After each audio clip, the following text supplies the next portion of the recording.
बिस्मिल्लाहिर्रहमानिर्रहीम अस्सलाम वालेकुम। तुसी वेख रहे हो मुनीर टीवी ते मैं मलक मुनीर हुसैन। साडे नाल शरकपुर शरीफ ते नवाही इलाका मौजा नवीं भैणी तो एक नौजवान अली रज़ा मौजूद ने।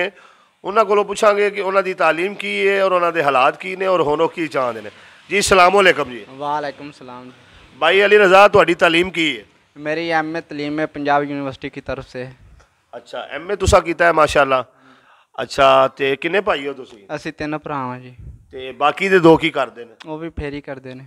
फेरी करते हैं। अच्छा, फेरी करते हैं। फेरी मतलब कि सैकल ते कोई चीज़ लिजा के बेचते हो, छाबी वगैरह नाल रख के? हाँ जी, ठीक। साइकिल ते आलू चने बेचते ने, पतीसा वगैरह आलू चने सिट्टे वगैरह बेचते हैं। अच्छा, आलू चने पतीस यानी कि मजदूरी करते हैं सैकल के उत्ते। ते तुसी जेहड़ी ये तालीम हासिल की है, तुसां किवें हासिल की है? वेखो जी, मैट्रिक तो बाद मेरा अबू बहुत ही गरीब बंदा है, तो ना दिल का मरीज़ है, उन्होंने काला जरकान भी है, तो उन्हें मेहनत मजदूरी नहीं सी करता, लिहाजा मैं अपना खर्चा आप चुकया। मैं भी फेरी का काम करना वा, ढाई तक फेरी का काम करके मैं अपना सर्कट घर का चलाना वा, तो अपने वालद की दवा दवू भी मैं ही लियाना वगैरह। मेरे भरा दूजे जेह्ड़े ने वो अलहदा ने जी। नाजरीन, अली रज़ा भाई जड़े ने इन्होंने 10वीं तो बाद जड़ा है FA BA MA ये सारी तालीम जड़ी है फेरी करके सैकल के उत्ते आलू छोले वेच के सेवियां पूड़ा वेच के ते इन्होंने अपने वालद का दवाई का इंतज़ाम भी किया और अपनी तालीम भी नाल जारी रखी। तो ये तीन भाई ने और इन्हों का 6 मरले का मकान है। इन्हों के हिस्से 2 मरले जगह आउंदी नवीं भैणी दे विच। ये नौजवान जड़ा बिल्कुल जड़ा माड़े घर का है और बड़ी मेहनत के नाल और रिज़्क़े हलाल कमा के पाई जोड़ के अपन फीसां अदा करके तो इन्होंने हुण MA तलीम मुकम्मल की है। अली रज़ा भाई, हुण तुहाडा मीडिया ते आउण दा की मकसद है और तुसी की चाहते हो? मेरा मीडिया ध्यान का यही मकसद है कि इलाके के जिन्हें भी मुअज़्ज़ज़ MP MN साहब ने उन्होंने मेरे की दरखास्त है कि मैंने कोई सरकारी नौकरी दे देन, ताकि मैं अपने घर का गुजारा कर सकूँ और अपनी ज़िंदगी बेहतर बना सकूँ और अपनी आने वाली नस्ल की ज़िंदगी बेहतर बना सकूँ।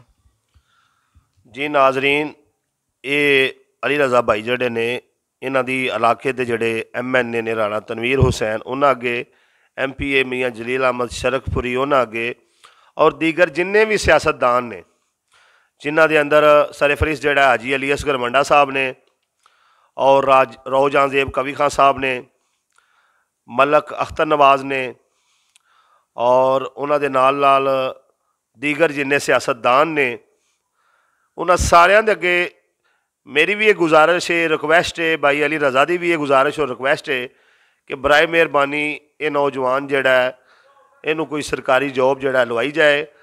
बड़े माड़े घर का है ताकि ये भी जड़ा अपनी आने वाली ज़िंदगी बेहतर तरीके नाल गुजार सकता है। दुनिया वास्ते इंसान बड़ा कुछ करता है और ये जड़ा अमल है यकीनन जड़ा भी सियासतदान या कोई इलाके का कोई सरकारी अफसर जड़ा इस भाई नू अली रज़ा नू नौकरी लवाएगा यकीनन वो दुआवां भी समेटेगा और वो आहरत भी अल्लाह तबारक व तआला जड़ा उन्होंने बेहिसाब अजर अता फरमाएगा। भाई अली रज़ा की तलीम जड़ा है MA में और हुण अज के दिन तक कल अजे इन्हों मैं वेख्या कि ये आलू छोले जड़ा सैकल ते ला के फेरी कर रहे सन, मजदूरी कर रहे सन। ये भाई किसी के कोलों जड़ा कोई सवाल करने वास्ते नहीं, सिर्फ और सिर्फ इस वास्ते आए ने कि मैं मेहनत करना चाहना वा लेकिन मेरी तलीमी काबलियत चूँकि हुण MA वे कोई माड़ी मोटी छोटी मोटी कोई नौकरी लभ जाए सरकारी जिंदे ते इन्हां दे घर का सर्कट रोज़गार जड़ा चल सके और ये अपनी तालीम के मुताबिक जड़ा अपनी ज़िंदगी गुजार सकन। इस वीडियो नू शेयर भी करो और इस मामले अगर तुहाडे कोल कोई मशवरा भी है तुसी कमेंट भी अपनी राय का इजहार कर सकते हो और मेरे नंबर 0306 15 12 144 पर भी रबता कर सकते हो।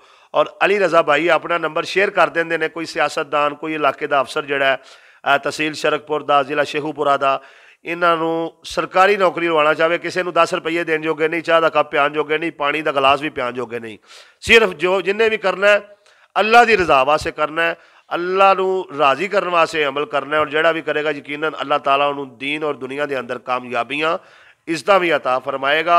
और रज़ा भाई का ज़ाती नंबर भी जड़ा वो शेयर किया जा रहा है, तुसी पर्सनल जड़ा इन्हां ते भी कॉल करके रबता कर सकते हो और जिन्नियां गल्लां असीं कीतियां ने ये सारियां दी तुसी आप भी तहकीक कर सकते हो।